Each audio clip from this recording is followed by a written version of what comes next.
This whole Elon Musk alleged Nazi salute situation is bringing up strong emotions for both sides of a political aisle. Some people on the left are convinced that Elon Musk intentionally threw up a Nazi salute, and for them, it confirms their worst fears about the election of Trump leading to the rise of fascism and outright neo-Nazism in America. Others on the right are equally convinced that this was simply an innocent, heartfelt gesture from Elon that is being misconstrued and admittedly awkward, but certainly not an intentional sign of Nazism. They view the people on the left as being alarmist and subject to a mainstream media hoax. And there are many people in the middle who just don't know what to think. This is an important moment, not just because of what Elon did, but what it reveals about our own psychological biases, the difficulty of discerning truth in the information age, and how both logic and emotions are important to consider when events like this happen. So I'm making this video with a few intentions in mind. For the left, I'm hoping to bring you some calm, clarity, and perspective on what Elon did and why you might not need to be as afraid as leaders in politics are telling you that you need to be. For people on the right, I want to help you understand why the left is afraid and what you can help them do about it. And for everyone, I want to offer you a mental model and critical thinking tips that can help you cut through a lot of the noise and the confusion to get as close to the truth as you can with a reasonable perspective that considers both sides. So I'm going to take this in 4 steps. First, I'm going to summarize the best argument in support of the idea that Elon intentionally threw up a Nazi salute. Then I'm going to summarize the best argument against that. Third, I'm going to comment on how I think Elon Musk could have handled this better, assuming that he was acting in good faith. And finally, I'm going to provide a mental model and some tips for how to navigate complex situations like this that involved a lot of different psychological perspectives. But first, a disclaimer. There is no such thing as an unbiased information source, and that includes me as well. There are the facts, but when presenting the facts, we all make a bunch of subjective decisions about what facts to include versus not include, the facts that we emphasize versus de-emphasize, and even the order in which we present those facts. All of that forms a context and framing through which we perceive those facts, and that's why we call it news stories. Every human on planet Earth has biases, me included. So rather than pretending to be unbiased, I'm going to make sure that my biases are as explicit as possible so that you can check them and I can check them too. Personally, I like Elon Musk.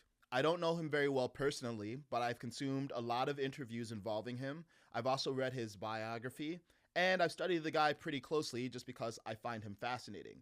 I also respect him immensely as a visionary and entrepreneur. I've also personally benefited a lot from his advocacy on X. In the last several months, Elon has discovered my content and has heavily promoted it, which has been really positive for my own public standing. I'm really grateful to him for that, and I told him as much in the one private DM we've ever had. Now, I don't know him personally, but I also think it's reasonable to say that the fact that I've consumed many interviews with him, I'm on X a lot, and I've read his biography means that I have more comprehensive view of him than the average person who's only hearing about him from media headlines. But it's also reasonable to say that I'm somewhat prone to confirmation bias here. So yes, I like Elon, and I love the truth. And my goal in all of my videos is to help me understand the truth better and help you get closer to the truth as well. Take all of that for what you will. I encourage you to listen to voices who disagree with me and filter all of that through your own critical thinking and decide for yourself what makes the most sense. So to start off this analysis, let's watch the whole clip in context, because some mainstream media outlets, as well as individual influencers online, have been selectively editing the clip to exclude audio from Elon. So here's the full thing. There are elections that come and go. Some elections are, important, some are not. But this one, this one really mattered. And I just want to say thank you for making it happen. Thank you.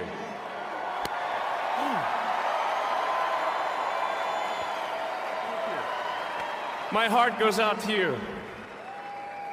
It is thanks to you that the future of civilization. Now, first, let's talk about the hand gesture itself that Elon did, because there's some technical details here of note. Some people on the left say that this is clearly a Nazi salute and there's no ambiguity about it. Some people on the right have actually pointed out that this might be a Roman salute, and they point out Elon's historical affection for Roman history. Note that in the video, Elon has his palm on his heart and he extends it outward. The original Nazi salute that Hitler did involves the palm facing downward, not placing it on the heart. However, usage of that salute has evolved over time, and there are neo-Nazi groups who put their hand closer to their heart or on their shoulder when doing the salute. Some people have pointed out that it might be a Roman salute based on this clip from the TV show Rome. Now, it's unclear whether the Roman salute was actually popular, but I think it's fair to say that even if there was a Roman salute that involved placing the hand near the heart, it's nowhere near as recognizable as a neo-Nazi salute. So it's understandable why people would see the salute and think that it resembles a Nazi salute. I actually watched the speech live, and even though I didn't think that Elon was intentionally espousing neo-Nazism or fascism, I immediately recognized what it could look like. So here I think it's reasonable to say we don't know what Elon was actually thinking, but we do know what it looks like. So it's fair to say that this closely resembles a Nazi salute, even if it's not exactly the same. So now I'm going to make the best argument of the left that this was an intentional act by Elon to signal neo-Nazi or fascist support. And in order to understand that worldview, it's important to look at what the media landscape has looked like for the last 10 years. For the last 10 years in America, much of mainstream media has subjected Donald Trump to extreme scrutiny and regularly compared him to Hitler, Nazis, and fascism. We have people in this country who have been told since they were 8 years old that Donald Trump is the next Hitler, and now are 18 years old and voting. Over time, it's fair to say that universal trust of mainstream media has gone down significantly, with only about 31% of people say that they trust the mainstream media. But regardless of people's present mistrust of mainstream media, 5, 6, 7 years ago, people really trusted mainstream media and believed the narrative that Trump is the next Hitler. So for many of these people, Elon's association with Trump means that transitively, Elon has inherited the view of Trump as a fascist and a neo-Nazi. That's an older association, but a modern association with Elon Musk that has nothing to do with Trump is Elon's alignment with the political party in Germany, AfD, or Alternative for Deutschland. Leftists would point out that German media and officially the German government have labeled AfD as a right-wing extremist group and has been affiliated with genuine neo-Nazis. There have been verifiable incidents of both leaders and members of AfD using Nazi slogans. For example, one of the leaders, Bjorn Hicke, was fined twice by the German government for using banned Nazi slogans. So in summary, leftists would point at Elon's affiliation with Trump as well as Elon's affiliation with the AfD as evidence that he knowingly and intentionally threw up a Nazi symbol not just once, but 3 times for emphasis and clarity. So that's the argument from the left. Here's a counter argument. There are 3 logical fallacies that this argument is susceptible to that I want you to pay attention to. The first is confirmation bias. This is every human's tendency to look for evidence that confirms our existing worldview. So, for example, if you believe that Elon is genuinely a fascist, you're going to have a tendency to look for evidence confirming that he's a fascist. Or to give you another example, if you thought that Kamala Harris was a communist, you are more likely to look for evidence confirming that she's a communist. The second fallacy is group attribution error, or taking the views of an individual member of a group and projecting those views onto the entirety of the group. And this is going to be important for AfD, so keep that in mind. Third, we have guilt by association. This is both a powerful propaganda technique and a logical fallacy that discredits someone solely on the basis that they're associated with someone who is viewed negatively. And guilt by association is going to be relevant when we're talking about Elon's connections to AfD and Trump. Most of the people saying that AfD is a neo-Nazi party in America have not actually ever listened to anything directly from AfD leadership. They're operating off of what they're being told about what German media has been saying about AfD. German media and the German government have labeled AfD as a right-wing extremist organization. But the question to ask yourself here is, what are the incentives and the intentions of the German media and the German government? AfD is not a fringe group in Germany. They enjoy the support of about 20% of the German populace. That makes them the second most popular political party in Germany and a threat to the first most popular political party because they're anti-establishment. Moreover, mainstream media bias and people becoming aware of it is not a phenomenon exclusive to America.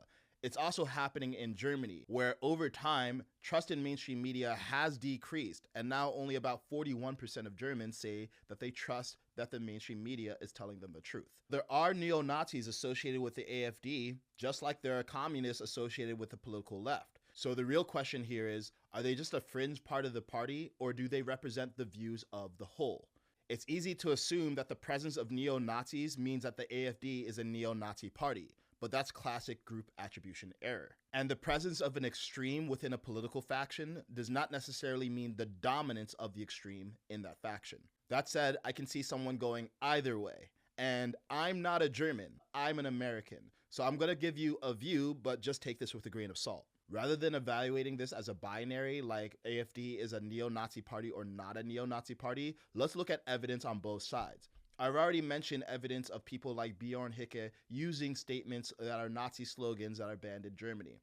However, we should also look at the leadership at the top of the party. Bjorn Hicke is a regional leader in AfD. The overall leader is a woman named Alice Weidel. Alice is actually a lesbian woman who is married to a brown Sri Lankan woman. This is not something you would typically associate with the neo-Nazi movement, which has heavy overlap with white supremacy. Weidel and other senior leaders of the party recently expelled several members of the party because of their verifiable association with extremist groups. They also replaced the entire youth wing of the party due to concerns about extremism.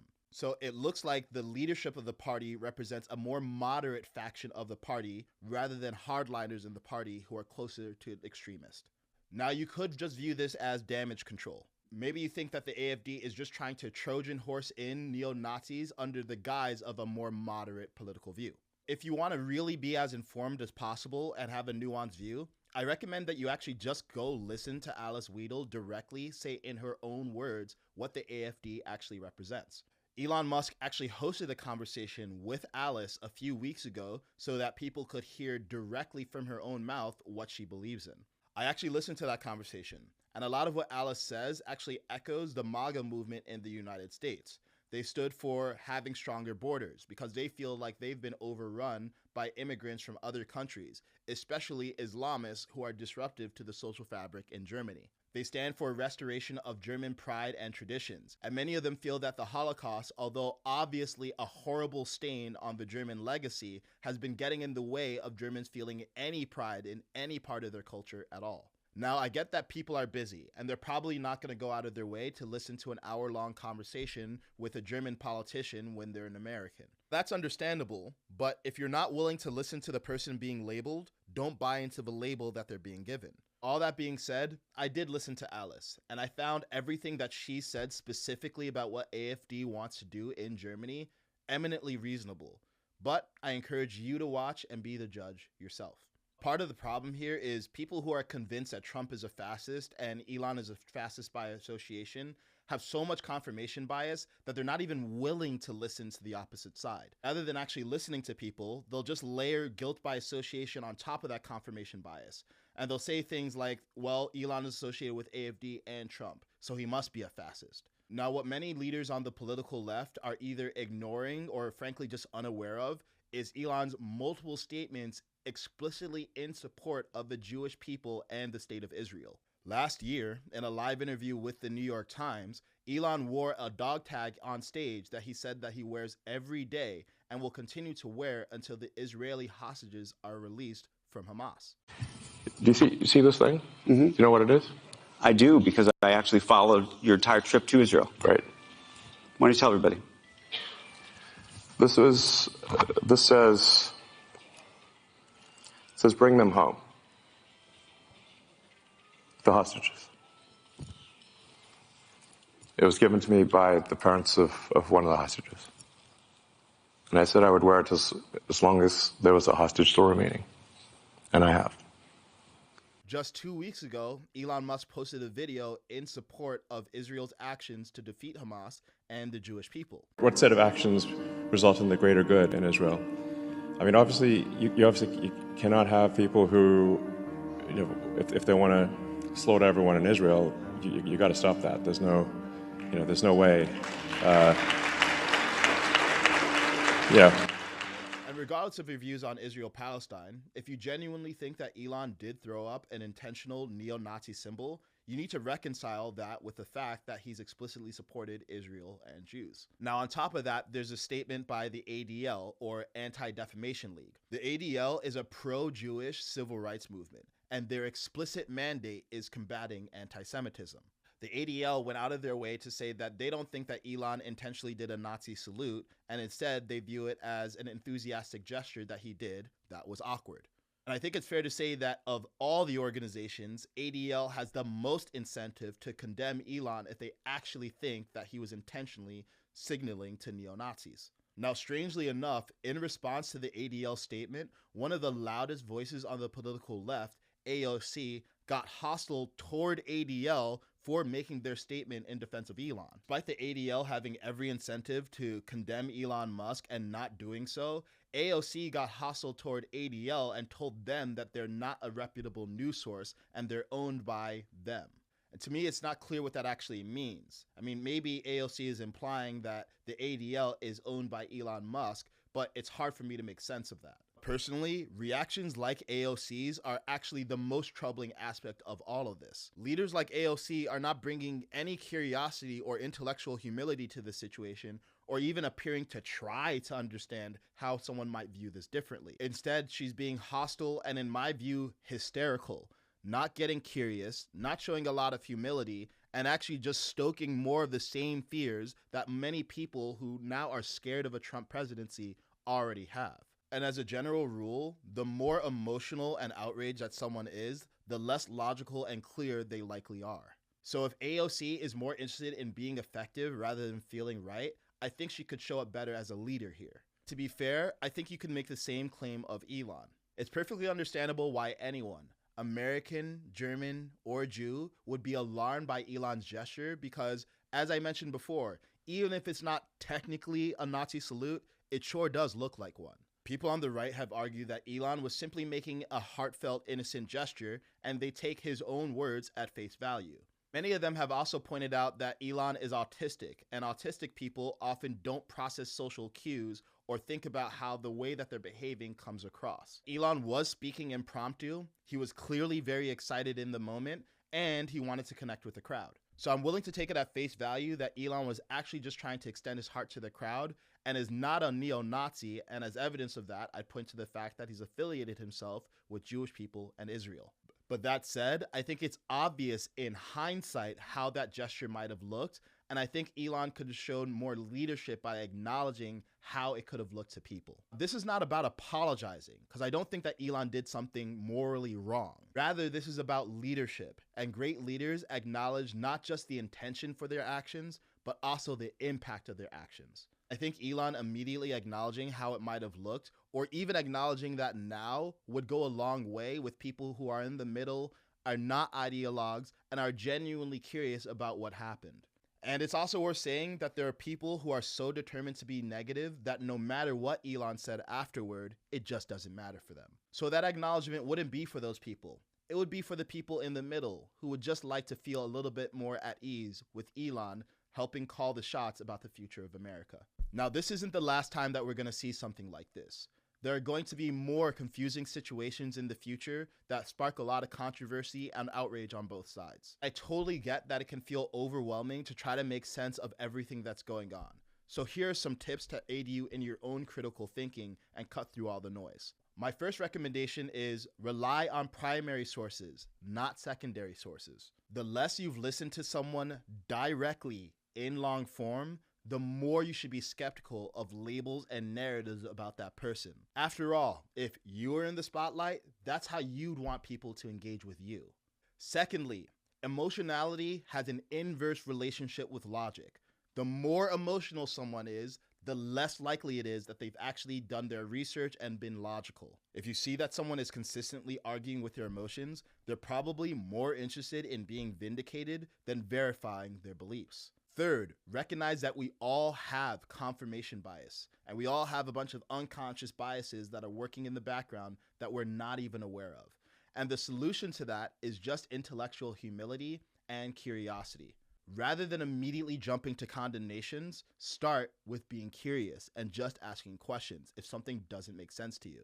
As a general rule, if you can't make the best argument for the opposite side, your argument is not the best that it can be. And we would all benefit from some intellectual humility. None of us has total awareness of what's even happening in our own minds, yet we're so quick to presume what's happening in someone else's. Now, on a closing note, we should all maintain a healthy skepticism of those in power. And we should be equally skeptical of ourselves.